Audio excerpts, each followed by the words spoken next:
바울은 앞단락을 통해 삶 가운데, 앞단락을 통해서 삶 가운데 말씀의 지도 그리고 말씀의 인도함을 받는 지혜에 대해서 권면을 합니다. 삶 가운데에 말씀의 인도함을 받고 말씀의 어떤 지도를 받는 지혜에 대해서 권면을 하죠. 또 말씀에 대한 바른 이해와 분별함, 지식을 권면합니다.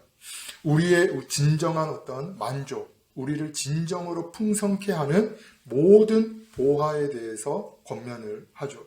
지혜와 지식과 모든 보화에 대해서 바울은 앞단락을 통해 권면을 합니다. 그리고 이 지혜와 지식, 이 모든 보화가 어디에 있음을 권면하냐?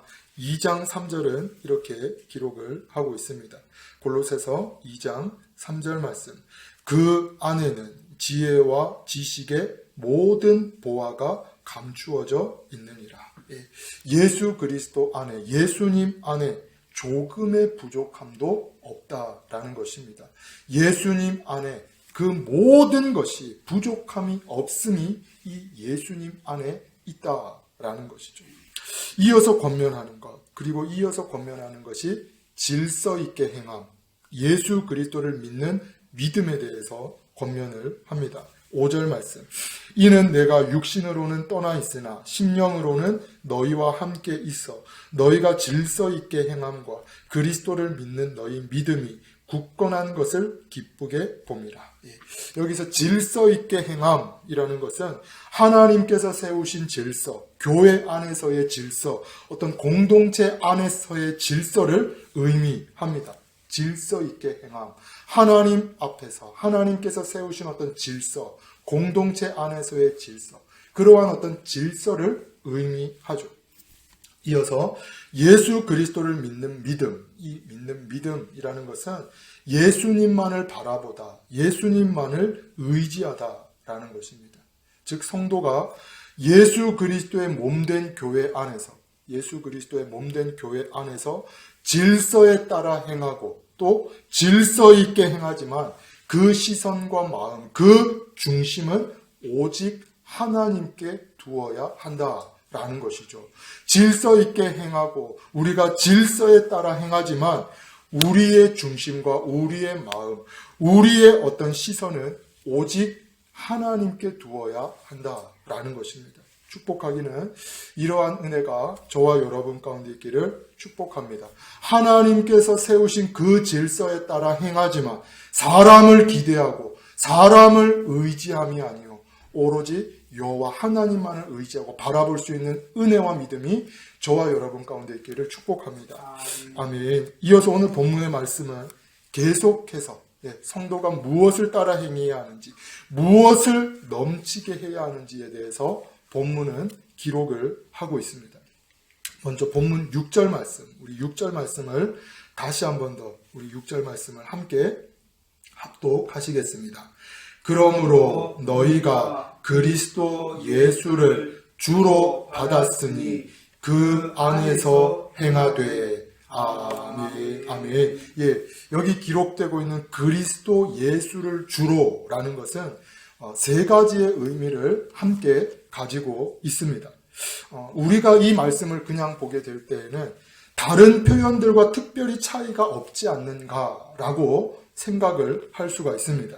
그리스도 예수를 주로, 다른 표현들, 바울이 어떤 고백했던 다른 어떤 표현들과 특별한 차이가 없지 않는가라고 생각을 할 수 있죠. 하지만 원문을 보게 되어지면 해석함에 있어서는 포함이 되어지지 않지만, 해석함에 있어서는 어떤 특별한 어떤 반영이 되어지지 않지만, 관사가 붙었느냐 붙지 않았느냐, 또는 이 관사가 어느 위치에 붙었냐, 앞에 붙었냐 뒤에 붙었냐 중간에 붙었냐에 따라서 의미가 조금씩 달라집니다.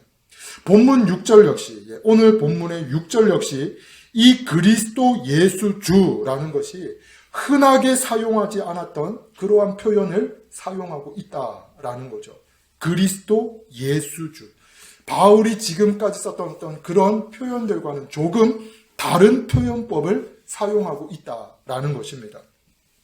그리고 이 6절의 말씀을 통해서 세 가지를 강조하고 있죠. 세 가지. 먼저 첫 번째는 예수님은 성경의 모든 예언을 성취하신 분이시다라는 것입니다. 예, 그리스도 예수 주라는 것이 예수님은 성경의 모든 예언을 성취하신 분이시다라는 것입니다. 이어서 두 번째 의미가 함께 가지고 있는 의미가 인간의 몸을 입고 이 땅에 오신 그 예수님이 성자 하나님이시다라는 것입니다. 인간의 몸을 입고 이 땅에 오신 그 예수님이 바로 성자 하나님이시다. 두 번째의 의미를 갖고 있죠.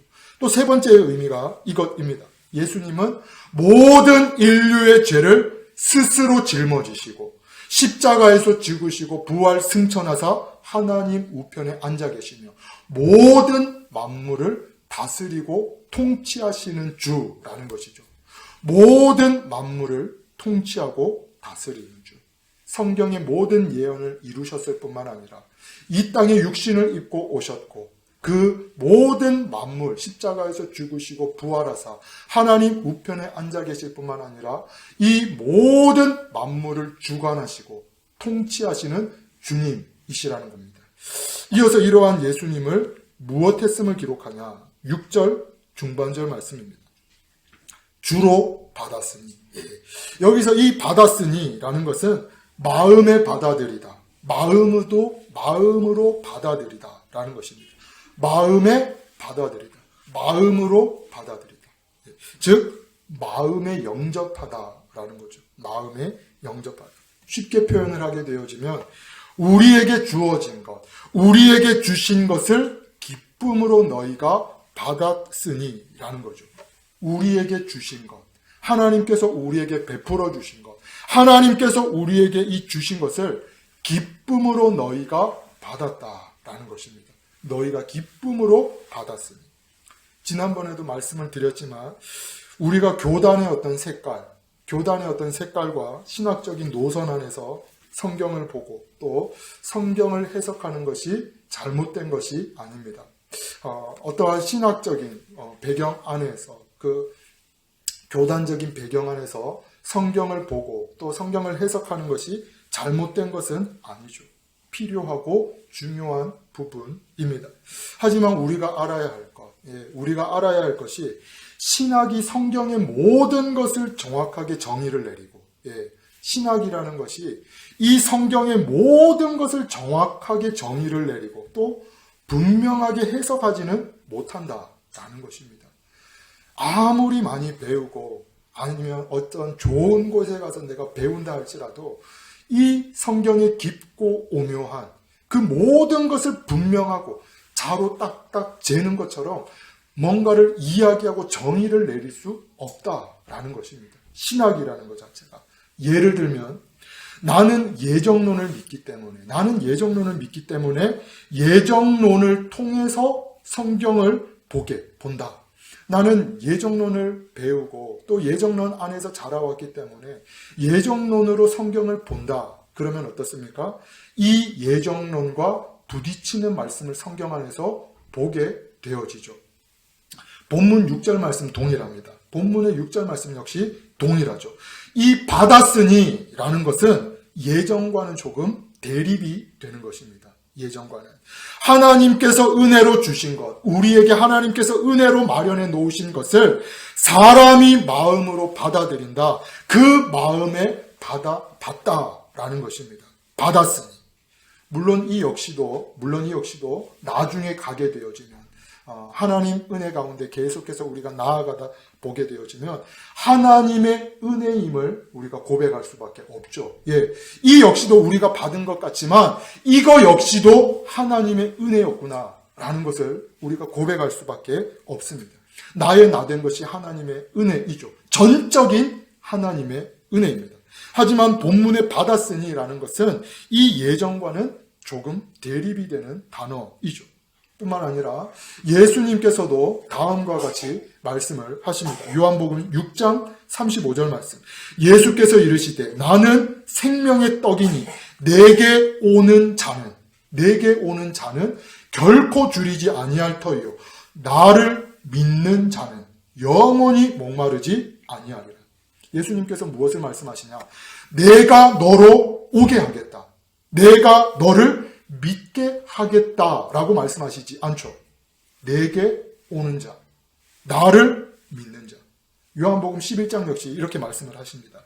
예수께서 이르시되 나는 부활이요 생명이니 나를 믿는 자는 죽어도 살겠고. 로마서 역시 이렇게 기록을 하고 있죠. 성경에 이르되 누구든지 그를 믿는 자는, 믿는 자는 내가 믿게 할 것이다 라고 기록을 하고 있지 않습니다. 그를 믿는 자는 부끄러움을 당하지 아니하리라 하니. 우리가 잘 아는 요한계시록 역시 이렇게 말씀을 하고 있죠. 볼지어다 내가 문 밖에 서서 두드리노니 누구든지 내 음성을 듣고 문을 열면 내가 그에게 들어가 그와 더불어 먹고 그는 나와 더불어 먹으리라. 누가 열어야 하는 것입니까? 그가 그 마음의 문을 열면이라는 거죠. 그가 그 마음의 문을 열면. 성경은 다양한 각도에서 말씀을 하고 있습니다. 그리고 조금 전에 말씀드린 것처럼 결국 이 모든 것이 내가 하나님을 붙드는 것 같지만, 내가 하나님을 영접한 것 같지만, 그 마음에 받아들인 것 같지만 결국은 이 모든 것이 하나님의 섭리요, 하나님의 어떤 작정하심임을 우리가 고백할 수밖에 없습니다. 하나님의 은혜임을 우리는 고백하게 되어지죠. 이어서 이 주님을 마음에 받아들인 자, 이 주님을, 이 예수님을 마음에 받아들인 자로서 무엇함을 이어서 권면을 하냐? 그 안에서 행하되, 그 안에서. 어제나 오늘이나 그 안에서 행한다, 그 안에서 행하라 라는 것은 어제나 오늘이나 어떤 한결같음을 의미하는 것은 아닙니다. 이 6절 후반절에 그 안에서 행하되 라는 것은 매일매일 성숙해져 감을 의미하고 있죠. 그 안에서 행한다. 어제나 오늘이나 앞으로나 어떤 그냥 그 자리에 가만히 있는 것이 아니라 매일매일 성숙해져 가다라는 것입니다. 그 안에서 행하되. 어떠한 수준에 머물러 있는 자, 어떠한 상태에 멈추어져 있는 자가 아니라 예수 그리스도를 모신 자로서, 예수 그리스도를 그 마음에 영접한 자로서 그 안에서 자라가며 성숙해져 가되라는 거죠. 그 안에서 행하되.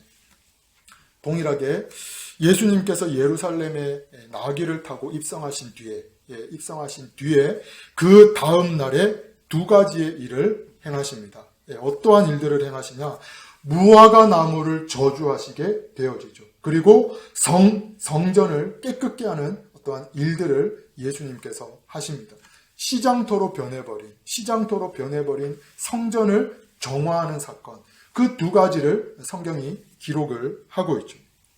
우리가 생각할 때에는 무화과 나무를 저주하신 것, 무화과 나무를 향해서 저주하신 것과 또 성전을 청소하신, 성전을 깨끗게 하신 사건이 어떤 연관성이 있는가라고 우리가 생각할 수 있습니다. 이 두 사건이 어떠한 연관성이 있는 것인가? 하지만 이 무화과 나무를 저주하신 사건, 무화과 나무를 저주하신 이 일과 또 성전을 깨끗게 하신 사건, 성전 정환 사건은 하나의 공통점이 있다라는 거죠. 어떠한 공통점이 있냐? 완벽한 열매, 어떤 완전한 열매는 없다 할지라도 이른 열매, 6월에 맺게 되는 이 열매는 반드시 있어야 한다라는 것입니다. 있을 수밖에 없는 거죠. 열매가 없는 것이 아니라 있을 수밖에 없습니다. 그런데도 불구하고 이 무화과 나무는 무엇만 가득하냐? 마가복음 11장 13절 14절은 이렇게 기록을 하고 있습니다. 우리 함께 한번 보시겠습니다. 마가복음 11장 13절 14절 말씀입니다. 마가복음 11장 13절 14절 말씀 우리 함께 합독하시겠습니다. 멀리서 잎사귀 있는 한 무화과 나무를 보시고 혹 그 나무에 무엇이 있을까 하여 가셨더니 가서 보신즉 잎사귀 외에 아무것도 없더라. 이는 무화과의 때가 아님이라. 예수께서 나무에게 말씀하여 이르시되 이제부터 영원토록 사람이 내게서 열매를 따 먹지 못하리라 하시니 제자들이 이를 듣더라. 아멘. 아멘. 20절, 21절 말씀. 우리 20절, 21절 말씀도 함께 합독하시겠습니다. 그들이 아침에 지나갈 때에 무화과 나무가 뿌리째 마른 것을 보고 베드로가 생각이 나서 여짜오되 랍비여 보소서 저주하신 무화과 나무가 말랐나이다. 아멘. 아멘. 계속 펴두셔도 되겠습니다.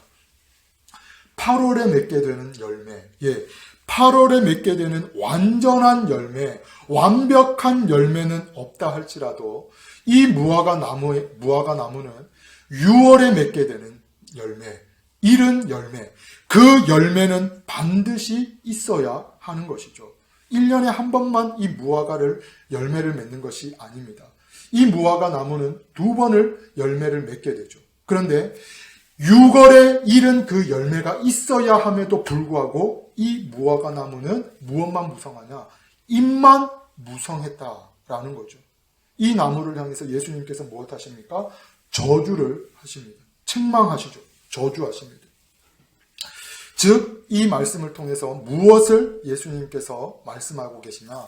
형식, 어떤 외형은 있지만, 형식과 외형은 있지만 그 마음과 중심, 삶, 예수님 닮음, 그리고 성령이 당연히 맺게 하시는 이 열매, 이러한 것이 있지 않았다라는 것입니다. 성전 정화 사건 역시 동일하죠.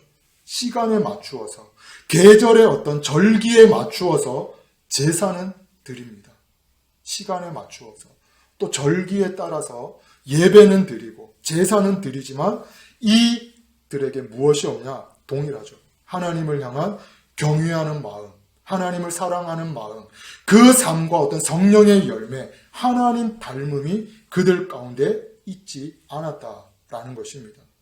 그 성전 안에서 하나님을 향해 극진히 제사를 드리고 예배를 드리지만 하나님을 경외하는 마음, 하나님 닮음은 이들 가운데 없었다라는 거죠. 때문에 이러한 어떤 내용으로 책망한 이사야서를 예수님께서 인용하십니다. 이 성전을 정화하실 때, 깨끗게 하실 때에 예수님께서 이러한 말씀으로 구약에 책망하셨던 그 이사야서를 통해 동일하게 종교 지도자들에게 책망을 하시죠. 이에 가르쳐 이르시되 기록된 바 내 집은 만민이 기도하는 집이라 칭함을 받으리라고 하지 아니하였느냐. 너희는 강도의 소굴을 만들었도다 하시네.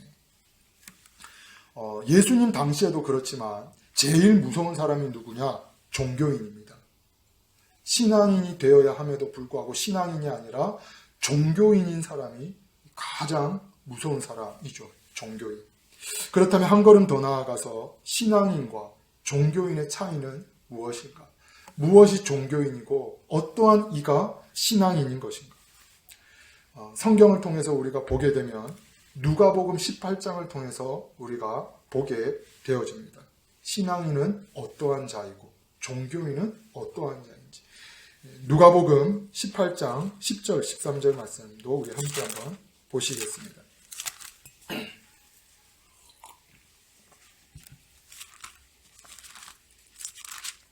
누가복음 18장 10절에서 13절까지 말씀.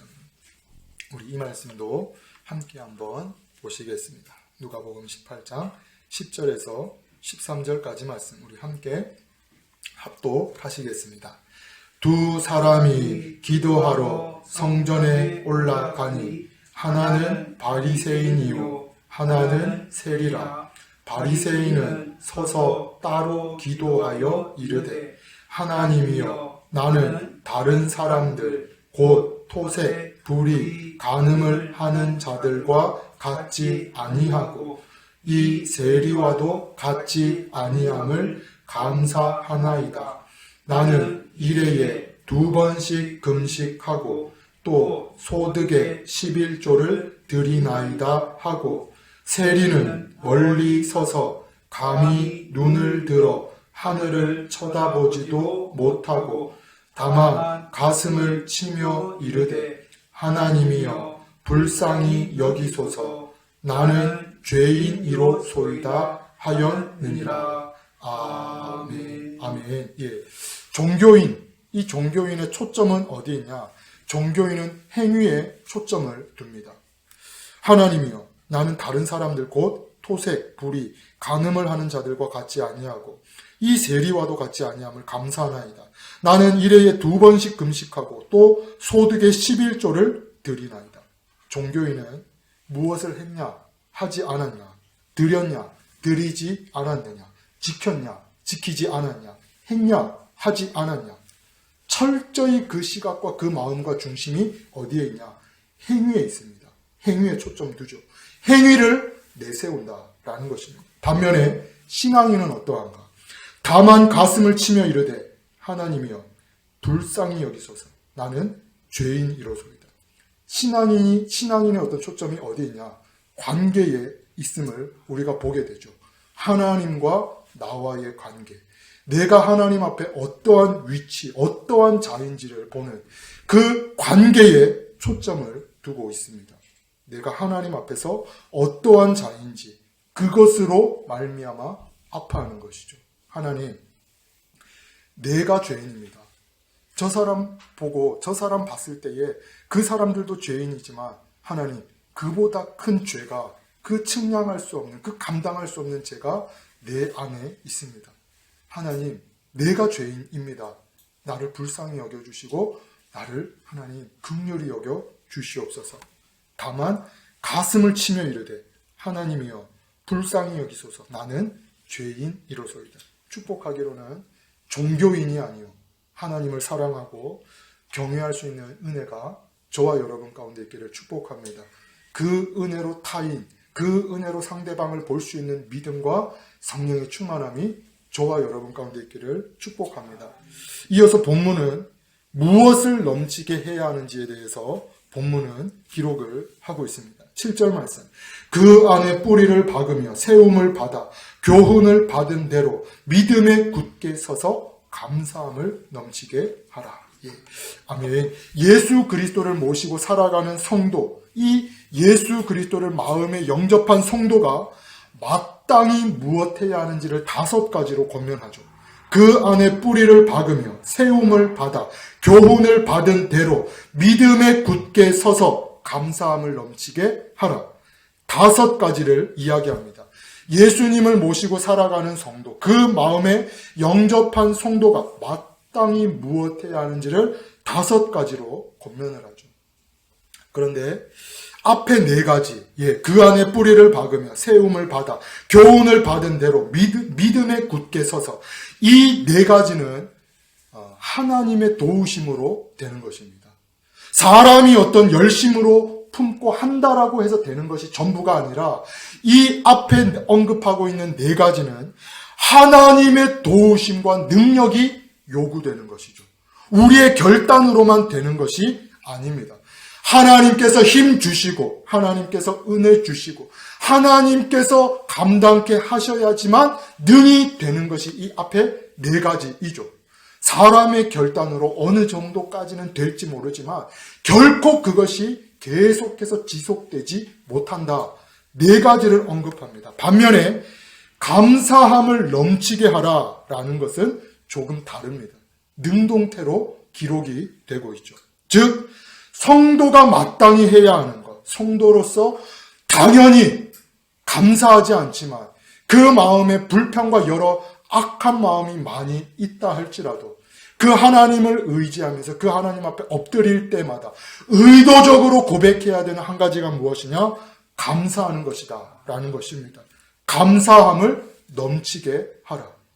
상황에 따라서 감사하는 것이 아니라 누군가가 너를 도와주었기 때문에 감사하는 것이 아니라 내 마음대로 일이 진행되어서 감사하는 것이 아니라 그 모든 상황을 초월하고서까지라도 감사하라라는 것입니다. 감사함을 넘치게 하라. 데살로니가전서 5장은 더 분명하게 이렇게 말씀을 하고 있죠. 범사에 감사하라. 이것이 그리스도 예수 안에서 너희를 향하신 하나님의 뜻이니라. 하나님의 뜻이 무엇임을 기록하고 있냐?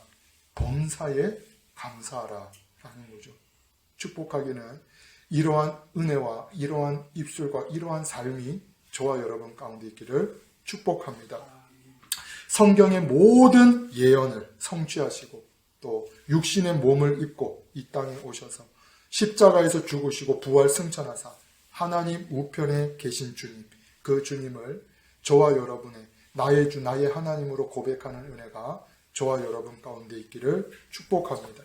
마음과 뜻과 힘을 다하여 하나님을 사랑하고 경외하는 그 은혜가 저와 여러분 가운데 있기를 축복합니다. 뿐만 아니라 늘 감사로 내 상황과 내 환경과 내 마음이 그것을 넘어서서 늘 감사로 하나님께 영광 돌리고 높이는 은혜가, 그 은혜와 감사가 오늘을 살아가는 저와 여러분 가운데 가득할 수 있기를 주님의 이름으로 축원을 드립니다. 아멘. 기도